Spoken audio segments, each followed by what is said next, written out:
Hey guys, I am Game Advisor and welcome back to another Myth of Empires video. Today we're going to be talking about how to level your different combat skills as quickly and as efficiently as possible. This way you'll be ready for combat when you do come across it, and you'll be ready to fight at your utmost capabilities. So let's go ahead and get started.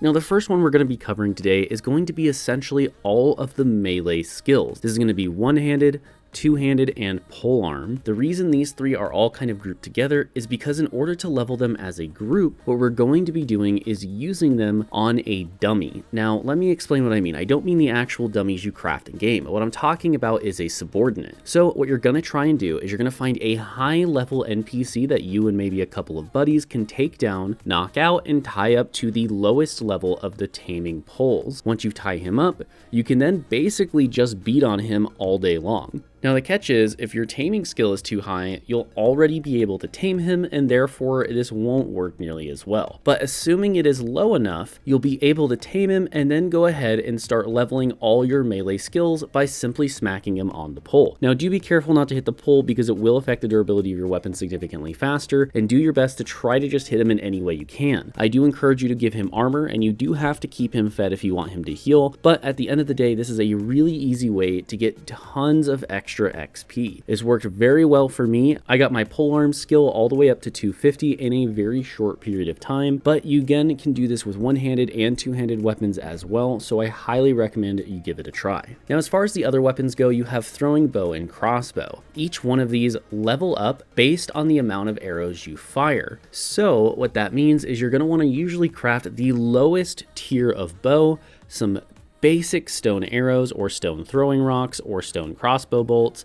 The same rule applies for all three of these, and then you're just going to fire off into the distance. You can use these to hunt, of course, but the way it levels up your skill is based on how many arrows or rocks you have thrown or shot, not based off of the amount of damage you're doing. So in order to power level it, you're just going to put your proficiency points in whichever one you want, and then just fire arrows off into the distance. Following that, we have our two armor skills, that being light and heavy armor. Now these are some of the most important skills because it's going to increase the amount of defense you get, as well as give you those perk points, which will essentially always be active no matter what weapon you're using. Now the fastest way to level up heavy or light armor is going to be doing a few things. First up, you want to be wearing whatever armor type it is and focus on that type as much as possible at all times. This is because if you're wearing heavy armor, for an example, when you're mining iron and you're spending that stamina, you're still going to get XP in your heavy armor skill simply for spending stamina while wearing heavy armor. This rule also applies to light armor, of course. Everything will apply to both in this video when it comes to dealing with armor things. Now, another strategy you can use to be leveling up those armor skills quickly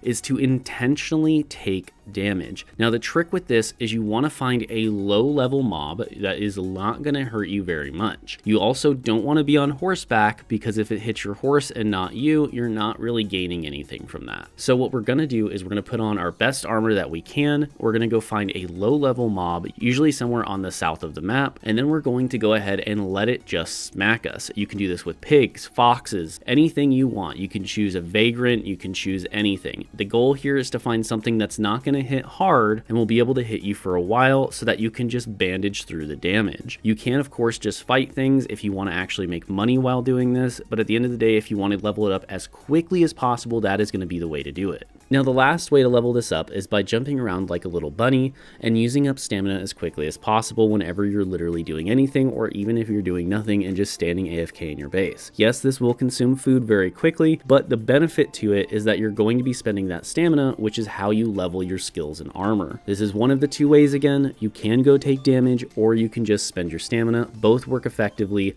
One's more efficient with resources and the other's more efficient with time. Now, since we're talking about armor, we probably should talk about shields. This basically follows the same rule as the armor one, which is you just need to block attacks. This is very simplistic, this is very straightforward, but leveling shields to me usually is not that big of a deal, so I haven't really focused on it too much. However, if you do want to level it up, again, we're just going to find a low level mob and we're going to let it smack us. Not complicated, pretty straightforward, easy and done. Since we are also talking about defensive properties, we probably should talk about Physique. Physique is probably the most generic thing to level up. You level this up by mining, lumbering, hunting, planting, spending stamina, literally just doing about anything. So the strategy for leveling this up is pretty much just put a bunch of proficiency points in it and play the game without riding a horse. If you ride a horse, you're not going to be spending stamina as much, so you won't level your physique as quickly. Again, this is debatable. You don't have to use that strategy. In fact, I think the best way to go about it is simply just to put a bunch of proficiency points in it so that you're getting as big of a multiplier as possible in order to increase your max HP. Now, lastly is going to be the riding skill. This can be leveled through a multitude of different ways, but basically always requires you to be riding a horse. The key ingredient here is you want to be riding your horse everywhere you go, doing everything you do rather than walking around. Riding is a big part of combat in MOE, so I highly recommend you spend the time to level it up.